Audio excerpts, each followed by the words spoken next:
Hey guys, what's up and welcome back to Knife Craze 2.0. It's pretty late, so I'm going to be talking quietly, so please try and listen the best you can. But today we're going to be talking about my knives, and here they are.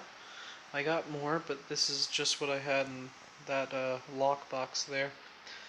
But I am going to be talking about how I categorize them. So starting off right in front of us here, we have fixed blade knives. Now these are close to the same size of each other, so I didn't really categorize them from small to large. But starting off here, at the very end here, we have the Smith's fixed blade knife. I made a video review on this. It came with a really good knife sharpener, which I've used quite a few times now, which I'm really satisfied with.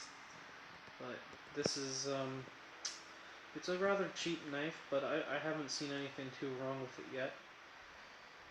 But there it is. Drop point blade, fixed blade, about 8 inches overall.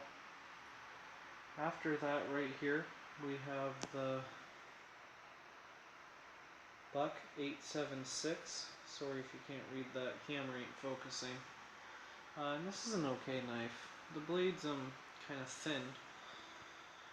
Like, if you look at it, the blade's quite thin, in contrast to the rest of the knife. But, you know, for a light duty camp knife or a hunting knife, this is okay, and it's quite comfortable in the hand. Over here we have the old timer sharp finger. This thing's kind of difficult to sharpen actually. For one, it's because of the shape of the blade, especially down here. It's not only that, it's if you use the controlled angled sharpener, there's nowhere for the clamp to really clamp onto properly. And for some reason the steel just does not want to sharpen. But the ergonomics are very nice on this knife. I can rest my thumb up here, or I can rest my index finger there, so if I were skinning an animal, this is, you know, definitely the knife that, or style of knife that you'd want to use for that. After that over here we have the Winchester gut hook hunting knife. Winchester's a pretty cheap brand, not many people like them, but I saw this and I said, hey, you know what, I like that. It is full tang, as you can see.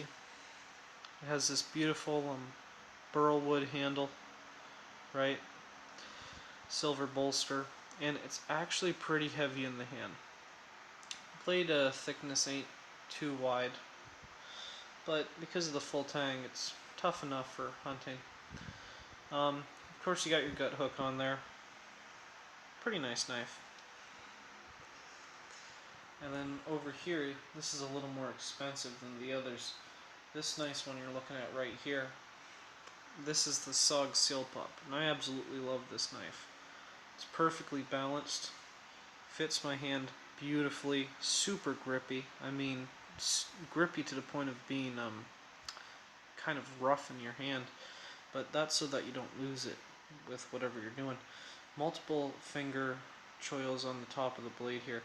There's one there, there's one there, so you have a whole manner of how you can rest your thumb on that.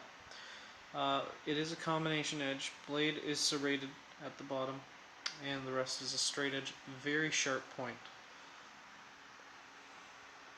Over here we have a knife that needs no introduction. This is the Moore Companion. This is the stainless steel version. Now when I got it, this thing was shaving sharp, but old Steven tried sharpening it and he ultimately fucked it up, which I wasn't too happy about. So from now on I do all the sharpening.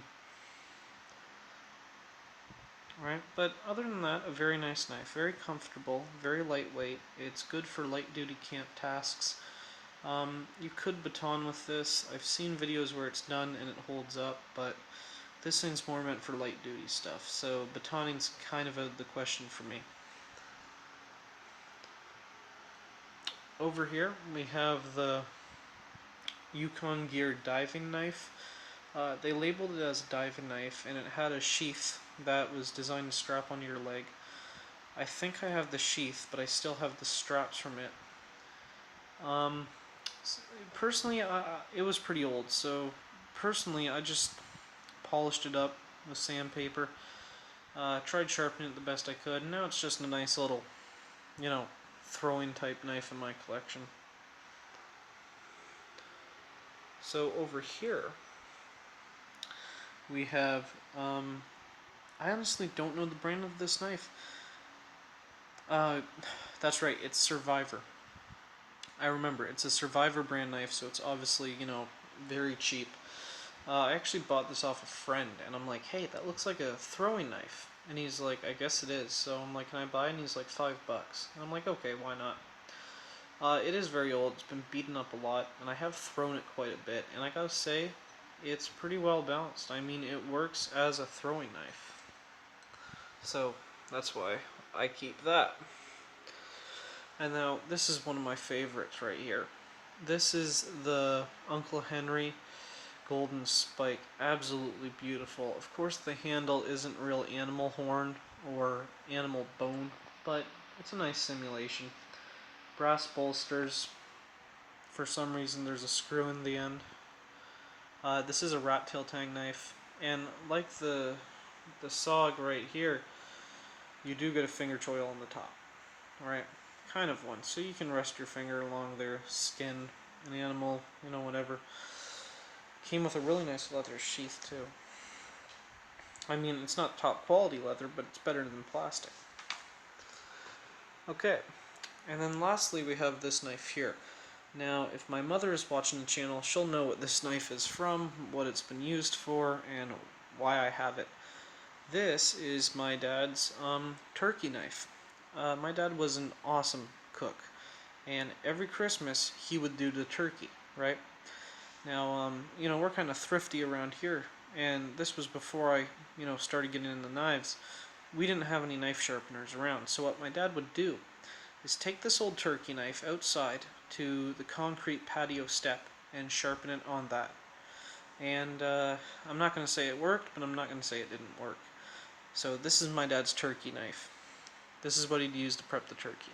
So that's why I decided to keep it, because sadly he's no longer with us.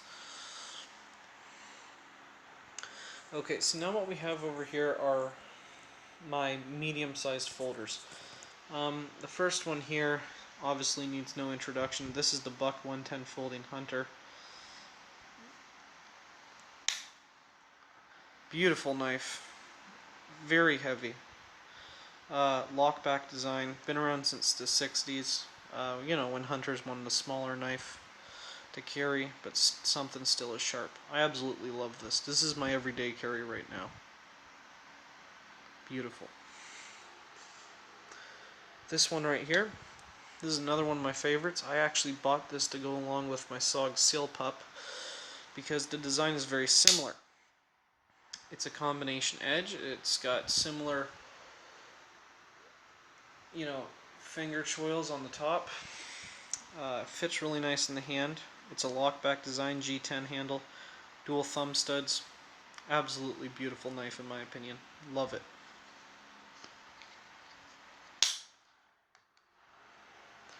And then over here, we have a Frost Cutlery folding knife. I actually got this one at a surplus store. Nothing much to it. Fairly cheap. Lockback design, fully serrated edge. I only bought this because it was like $8 and, I thought it was cool. Other than that, it's not really something that I'd trust my life on. And then, one of my oldest knives in my collection, yet one of the most beautiful. My mom bought this for me actually. In fact, my mother bought me the Buck 110, so these two she bought for me. I love this thing. The SOG Fielder, beautiful wood handles, silver bolsters. I love the unique blade shape.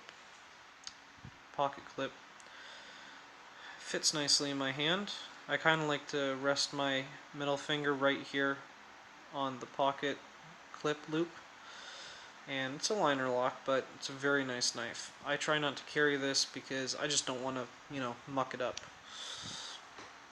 So, onto the small folders. I have this cheap little one here, which I managed to sharpen to a pretty wicked edge. It's kind of like a keychain knife, actually. It can go onto a key ring. But incidentally, this back part here actually doubles as a lockback design. I'm not going to open it because it's too hard to open with one hand. But yeah, it's a nice little knife. Goes on the end of your keys, and it works. Now, the oldest knife in my collection here has to be this. I got this knife when I was 14 years old. It's the Yukon Gear folding knife. It's not fancy. It's a knockoff of a buck knife, but it's absolutely beautiful. My mom trusted me enough. She bought it for me, and I love it. The tip broke off when one of my friends stabbed it into a tree. You know, he was trying to carve his initials into the tree, and he wiggled it back and forth instead of up and down, and the tip broke off. But it's still a blade that works, so I kept it.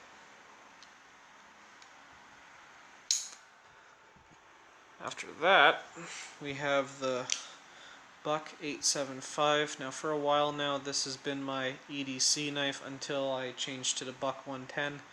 I like to change it up from time to time.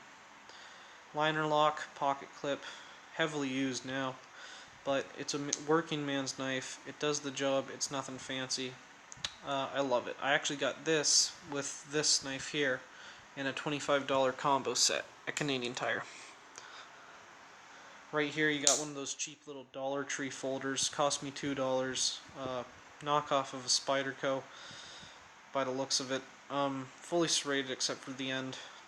Lock back, plastic. Fairly cheap, not much to say about it. Now, on to the biggest one I have. This big, beautiful one right here. This is actually made by Grandway, and when I saw it, I absolutely had to get it because it was only like 25 bucks. But it's beautiful. Give me a second and I'll open it. So here it is, fully open. Absolutely beautiful, 420 steel. Amazing way it works. This part here folds out and covers the end of the blade because the blade is much longer than the handle. It's technically, I think, known as a Spanish clasp knife. Absolutely monster. Beautiful monster of a folder. Absolutely love this.